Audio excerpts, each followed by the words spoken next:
You know, for a believer, for a believer in Christ, we celebrate, Christmas every day. You know, there's really no such thing as a Christmas season for us. It's just always.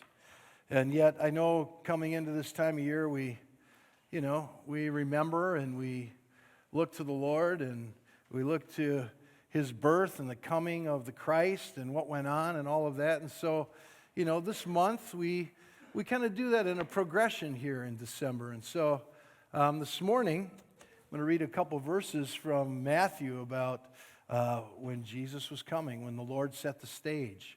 But before I do, I want to remind you of something. Next Sunday, part of our move towards Christmas, we have next Sunday in both our morning services, 8:30 and 10:30, we have our children Christmas program. And the youth will also be doing something. We will spend some time in worship and focusing on the Lord. I'll close in probably a brief devotional thought. And so next Sunday, it's just a great Sunday to have visitors. We love, watching the kids. And I love doing it so much more now, even than when my children were doing it. I mean, I enjoyed it, but I always had that anxiety that one of them were going to do something that wasn't part of the program, and that they certainly didn't learn at home, And so, now, let her rip, You younger parents, I want your kids to behave and everything, but man, I love watching you go, oh, no, don't do, And so it's fun, and yet there's a message in what they do, and the Christmas message and salvation and hope that comes along in what they're doing, and so that'll ring loud and clear. And so I encourage you to bring friends, invite people, family. Certainly, if you have children or youth in the program, invite as many people as you can. I want all of them to see your children act up. No, I'm kidding you. But yeah, invite people. It's just a great morning. And so this morning, I'm going to read a couple of verses. We're going to start in Matthew chapter 1, verse 22 and 23. And starts out, and he's conveying to us that all this took place to fulfill what the Lord had spoken by the prophet. Now, the Old Testament, God knew His plan. He revealed it to people, to His prophets, and they would speak and write these prophecies down so that people would know that, that the Lord has a plan, the Lord's paying attention, and a time will come that He will send His Son as the Messiah, the Christ, the one that His people have been looking for and longing for.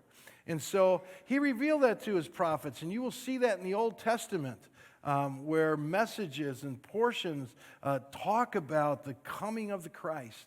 And so now in Matthew, he's stating to us, hey, this is all the prophets were talking about, and it's now unfolding, and it's happening right now and has happened. So he conveys to us part of what one of the prophets wrote and spoke that they received from the Lord. It says this, verse 23, "Behold, the virgin shall conceive and bear a son, and they shall call his name Immanuel." Go ahead, say it. Immanuel.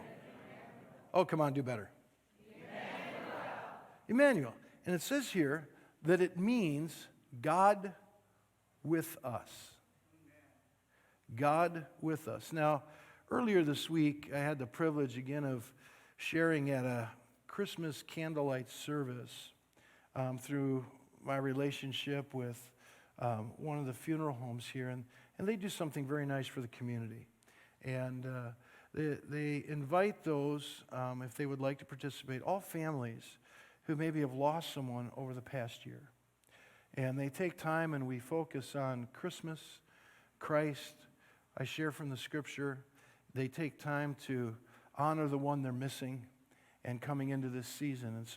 And then we linger afterwards, and I get to talk with people, and they have some snacks and things out. And so I shared with them a little bits and pieces of what I'm going to share with you this morning. This morning will be a little greater extent. And so I read these verses, and it means, Immanuel, we know, it means God with us.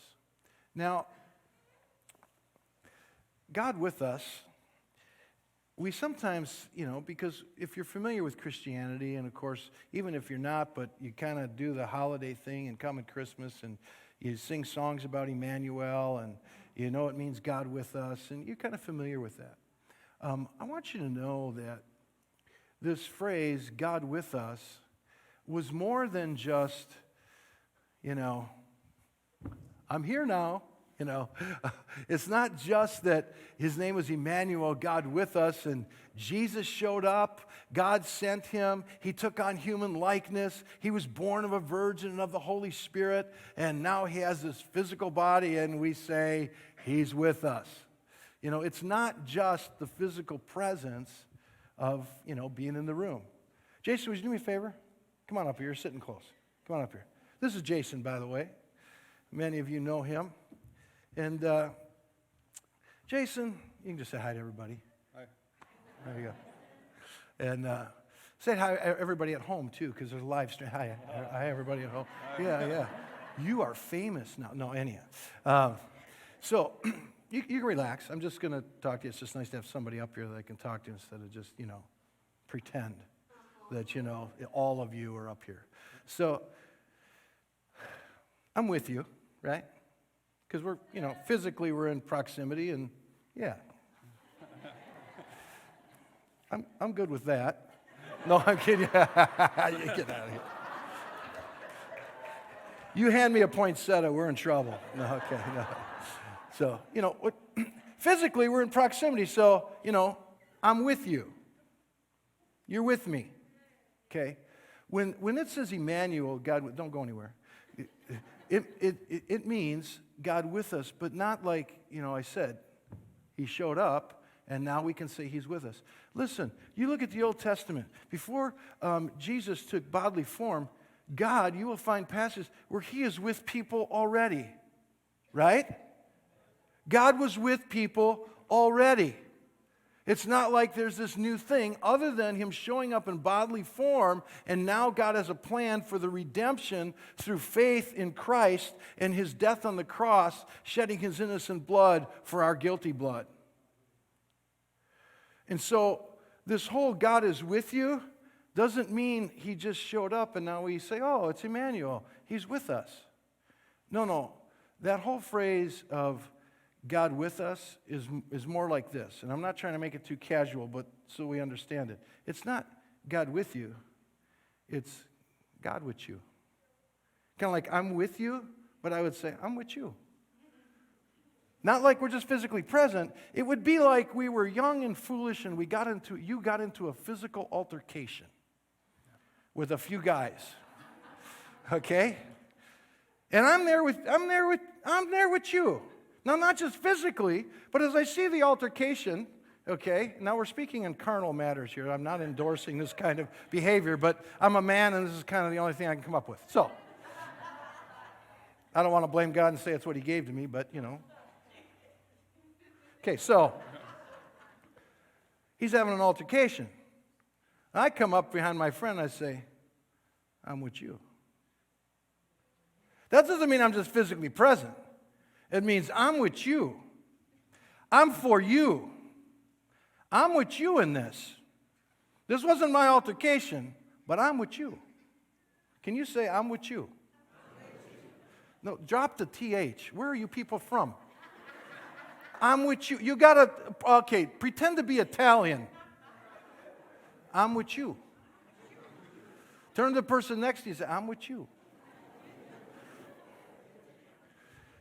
See, it's not I'm just physically present. God isn't saying, I'm Immanuel, God with you. No, his name is Immanuel. It's God who is with you. He is for you. He is interested in you and doing what's, better on your behalf. He's there to pitch in. He's there to walk with you through altercations. He's there to say, I'm with you and I know what's best with you. Don't listen to these guys. Let's get out of here. I know that we can whip them, but, okay. But I'm with you. And you would appreciate that. As long as we don't have to chase them, I'm with you. I'm a close quarter combat guy. I'm not a run after them guy. Not anymore. Okay? And, looking at you, you probably need some help. Yeah, right. Dude, he's all ripped. Thanks, Jesse. You can go sit down. The message is God, and I'm not trying to make this unholy or too casual, but He's with you. He's for you. Not just, I'm Immanuel. I showed up. No, I'm with you. I'm for you. I'm going to help you. I'm going to protect you. I'm going to stand with you. I may give you some counsel. I may instruct you. I may restrain you. I may encourage you because I'm with you. He doesn't quit. He didn't show up and say, Father, this is too hard being human. I'd like to call those 10,000 angels now who can just come and rescue me and I can go back home. No, He stayed and He finished the game. He gave His life. And the game wasn't over there. He gave His life, laid it down, descended into hell, and on the third day, He rose again. Spoke to people and ascended to the Father. He finished the job, so to speak, because He's with you. He conquered death and hell and sin. The things that we deal with. And if He can conquer those things, certainly everything else is under His feet too.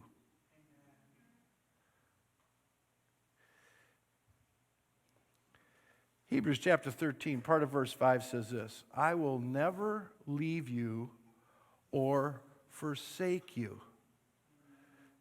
It's not like He came to the dance with you and partway through the evening, He's leaving with somebody else.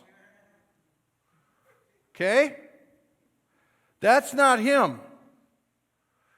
He came with you. He's for you. He's leaving with you. That is God with us. It's not just I showed up and here I am.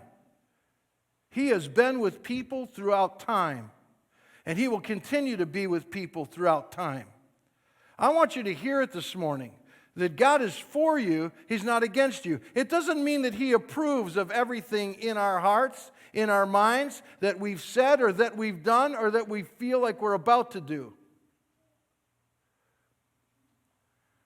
But He knows how to fix all that. And you might look at your life and think, if He was for me, and why did this happen? Why did that happen? How come this had to go on? Or I was doing so good, and then stuff just kept coming at me. And it wore me down. And I got worn out, and I was calling out to God, and it's like He didn't hear me. Hey, listen, in all honesty, we've probably all asked those kinds of questions from time to time. But we are not supposed to interpret who He is through the circumstances of life. You've heard me say this before. We know that He is faithful and will not leave us. That is the truth. And so I work from the truth and filter everything through the truth, and that is how we're going to perceive life. I will interpret the circumstances through the foundation and fact and truth that He will never leave me or forsake me, and He is faithful beyond what I am. Because He's with me. And not because I'm something special or because, I'm righteous or I'm holy. Oh, Lord, have mercy on me and you. But He is with you. Immanuel, God with us. Listen, Paul wrote it this way. In Romans chapter 8, verse 38 and 39, okay? He says, "For I am sure," or I'm persuaded, or I'm convinced. Your translation may vary, but it means the same. Paul says, under the inspiration of the Holy Spirit, I am persuaded, I'm convinced. It's not up for a vote. This was done, this is a fact, and it's not up for question. Next. He says, I'm persuaded that neither death, nor life, nor angels, nor rulers, nor things that are present, or things that are to come. Listen, think about this for a moment. You and I may have a plan today for, 12:15. Yours probably includes lunch. I'll get mine after I go see Trudy Ross. But we got a plan. That's my plan. But I don't know that all that's going to unfold, really. It's my plan, and I'm going to move ahead. But Paul says here, I'm convinced no matter what comes. Doesn't matter what comes. He talked about it doesn't matter about principalities and powers. It doesn't matter about this or that or things that have happened. Your past, listen, your past. Things that have happened. Things that are now. Things that are to come. Or anything. Height or depth, nothing that has ever made or existed in all of creation, none of those things have the power to separate us from the love of God which has been revealed in Christ Jesus. Because He's with you. He's Immanuel. He will not deny His name. His name is based upon His character. He will not deny Himself. He will not falter. And you and I could say, well, this happened and that happened. And if God was for me, why'd this happen? And when I pray, it's like He didn't hear me or He answered differently. And hey, listen, I get it. I get it. But when I come back to the fact and remind myself that none of this separates me from the love of God. I mean, we're always looking for something better or easier, right? Right? I mean, it's why they invented chainsaws. Two guys got tired of doing this. Right? They could work just as long, and they could work harder, but now we can work just as long and be more productive by this. I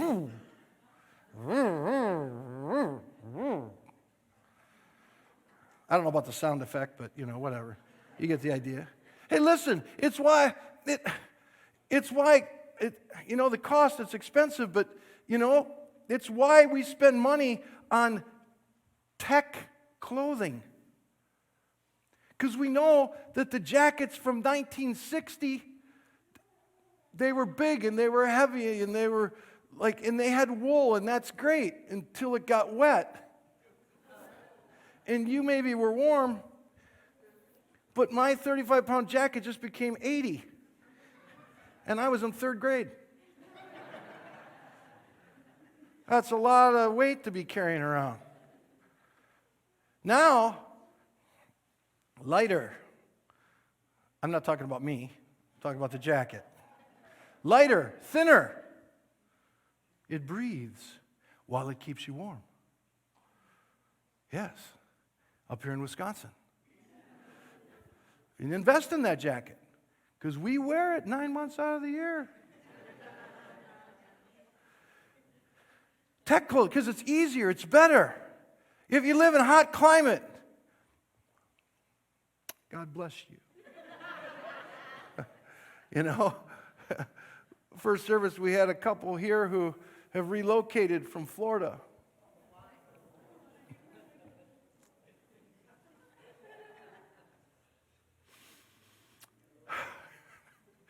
I said, I'm so sorry.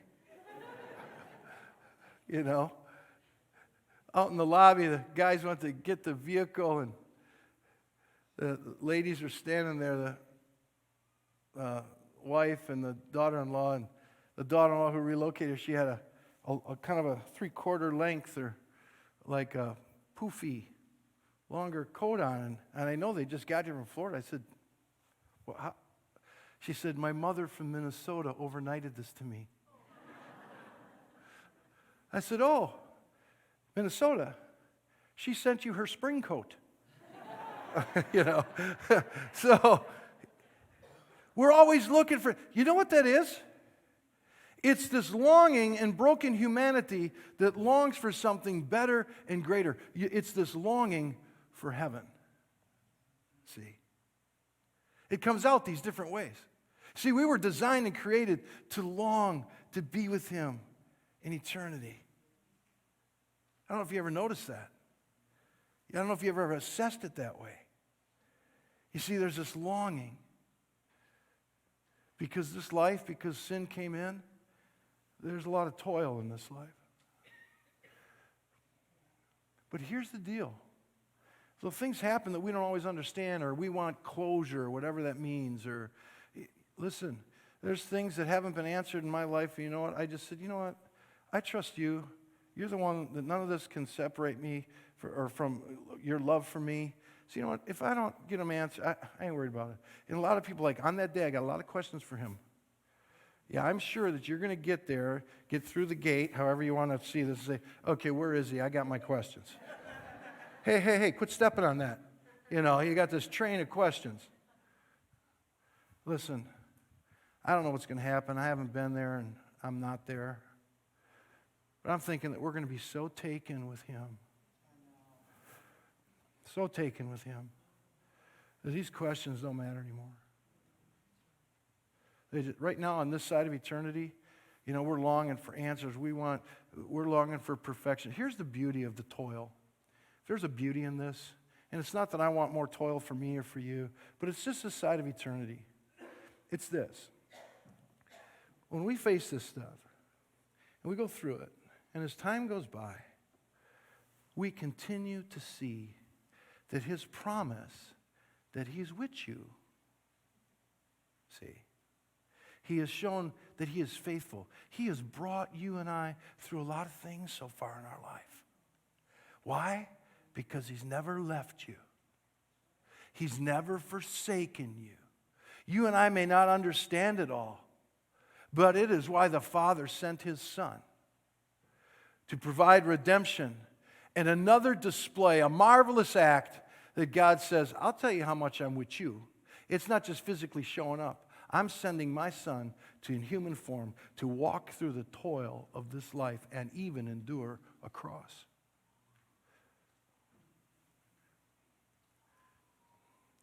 You see, 3, 4 years old, I know for some, life can already be rough depending on how they grew up and where and with who and all that. I get it. But, when you become 9, and then you become 15, you become 18, you become 22, and more and more time, you can look back and we start to develop a track record of seeing that God has been with you because He is Immanuel. I'm going to share one last thing with you. It's from Psalm 91. Psalm 91, the first couple verses, and really this is a marvelous chapter, but I'm not going to read it all. Is here as God is, showing who He is and His name, and He's with you. Not just present, but He's with you. He's for you. There's a responsibility that we have for this principle and for His nature to be activated in our life to a greater degree. There's always this faith element. And faith is proven by how we live, the choices we make. Our love for Him is proven, He says, by our obedience. The concept here is He's offering help, but we have to let Him help us. Most of us, we say that, we really don't like to ask for help. I get it. I was raised to be predominantly self-sufficient in mentality and motive, but I know I have my limitations. More and more limitations as the time goes on. You know, it's tough being 34.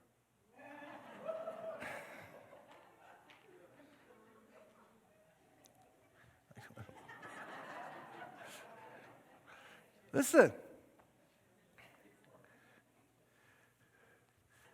we have got to allow him to be with us. When Jason stands here and he's in an altercation, and I say, I'm with you, and he goes, no, I don't want your help. I don't need your help. Yeah, but I'm with you. I'm for you. I'm going to lay my life down. I'm with you. No. I'll do it myself. You come into a hard altercation in life. Somebody says, hey, what's wrong? And nothing. What's wrong? Hey, what can I do? Nothing. Nothing. Nothing. I don't want your help. I don't need your help. I'm fine. We can do the same with the Lord. Watch this responsibility that we have if we are going to allow him to be with us.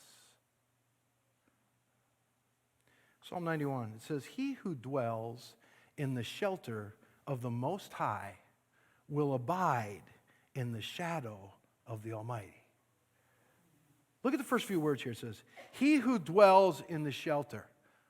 The Lord's a refuge, okay? He is someone we can run into. We can hide in him, and I'm not telling you we got to go hide because we're scared of life. I'm talking about hiding in him, getting his help, allowing him to heal us, allowing him to protect us, allowing him to, be a resource and reconcile us and make things right in our heart and our attitude, to provide us rest. Because the enemy of our soul and sometimes life circumstances that just keep unfolding, and then people and more it's getting all of our attention. It's wearing us out, and we forget to feed ourselves and nurture our spirit and soul on his word and the fact that he is with us, and we lose sight, and we start to falter, and we start to doubt, and we start to we need mending. Life's gotten too much, and now we're okay, but we are not functioning right because we have not chosen to dwell in the shelter of the Almighty. It says, he who dwells in the shelter. You and I have a choice. Am I going to dwell and be in relationship with this God who says, he's with me? See, that's the faith part. That's our decision part. It's marvelous to hear that he's with you. But will you come in? Will you let him help?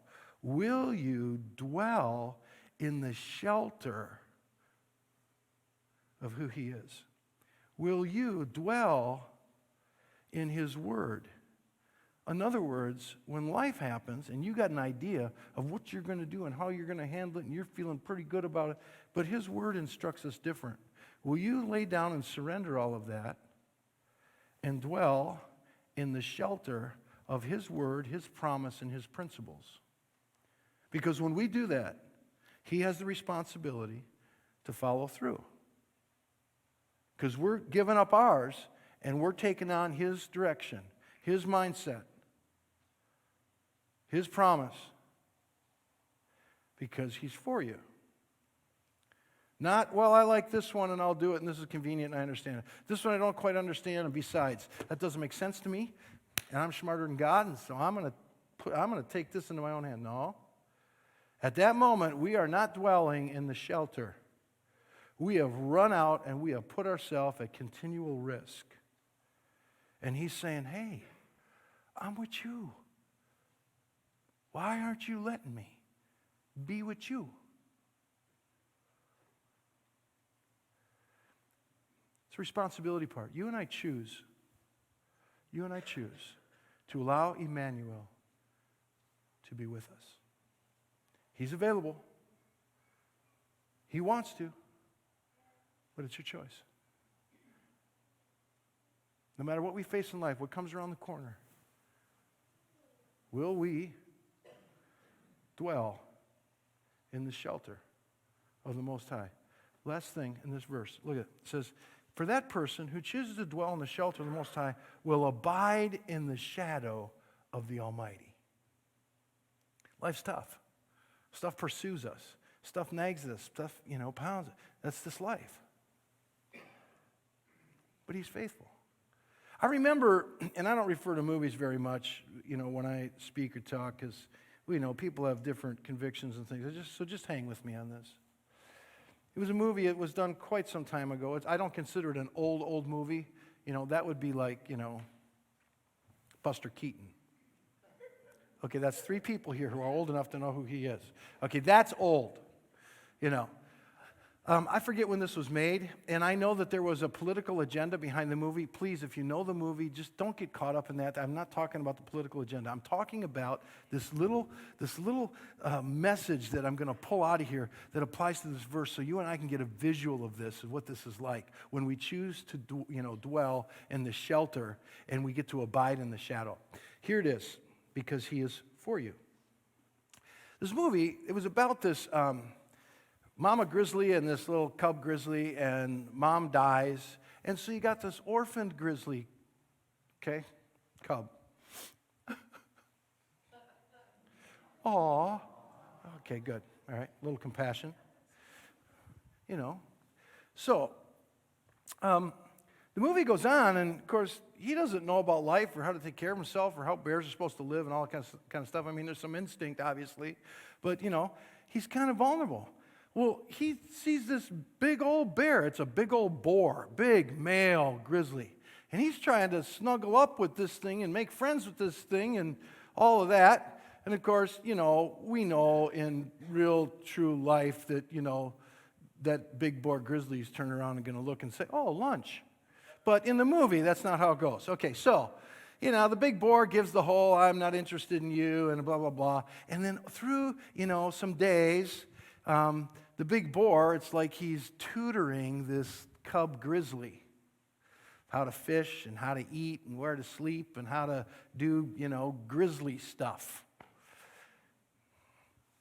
Well, little cub ventures out a little bit. Time goes on.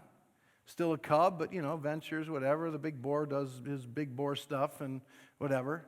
Well, it comes to a point where grizzly cub is being pursued now by a very hungry and vicious mountain lion. Okay, good. All right, you're still here. All right. Okay, so the pursuit is on, and you're watching this happen, and they come to this creek, and there's a log across it, of course, and, the little grizzly cub scurries across, and the mountain lion is pursuing and coming up and just getting onto the log or whatever, and it's, all this stuff's going on. And all of a sudden, the grizzly cub stops, turns around, and decides to stand its ground. Ooh. Okay, good. All right. And so, the camera's showing the back of this cub and the mountain lion is about to come across. And all of a sudden, as this grizzly cub stands up on its own to, that's it, I'm going to stand my ground. And all of a sudden, you see this mountain lion begin to, back down, creep away, back off. Uh-oh. Oh, no. And it goes ahead and leaves, and you go, oh, this is so great. He learned to stand. But then the camera pans away, and behind the cub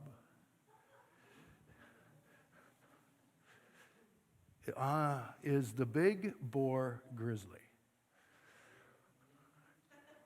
The little cub didn't know that he was standing in the shadow of Big Daddy. And the mountain lion could see it and went, woo. You see, God is for you. If you and I choose to dwell in the shelter of the Most High, then we get to abide in the shadow of the Almighty. What can touch you there? Nothing's going to mess with you. Almighty. It doesn't mean that we come to faith in Him and everything is roses. That is heaven. But He will continue to stand for you. And He will work on your behalf. And He might do it different than you think He should. Because we're smarter. Yeah, right. Listen. God set the stage for the coming of the Messiah. His name is Immanuel. It is God with us. That He is for you. He will not leave you. He will not forsake you. Be persuaded that whatever comes will never separate you from His love and His affection. But if we walk out of the shelter on our own, you and I make a choice. And the faith part is I am going to choose to dwell in the shelter of the Almighty, because then I abide in the shadow of the Almighty. I don't know what's going on in your life. I don't know what you're endeavoring to do. Maybe we need to consider a change in our outlook and our mentality and our faith. We need to consider this Christmas story, this Christmas account of history, instead of saying, oh, Immanuel, yeah, we know, we sing about it, God with us. No. That we remember that God is with you. He's with you. He's for you. And if you and I choose to dwell in Him, we will live in His shadow. And all that pursues you will be at bay. It may get close. It may tender a swipe. But it will not beset you in your faith. Circumstances will not rob you of your faith. Tough, long, forever in this life, challenges and toil. Hey, so what? Yeah, it's hard. I'm not pretending it's not hard. It's hard. But He is greater. He is greater. And recognize that you're longing for some peace is just an inner creation thing He put in your spirit for eternity to be with Him. And in this life, we get to see that He's faithful and will see you through. Look at how much He's brought you through already. He's not going to forsake you. So choose not to run out on your own, but to run into Him.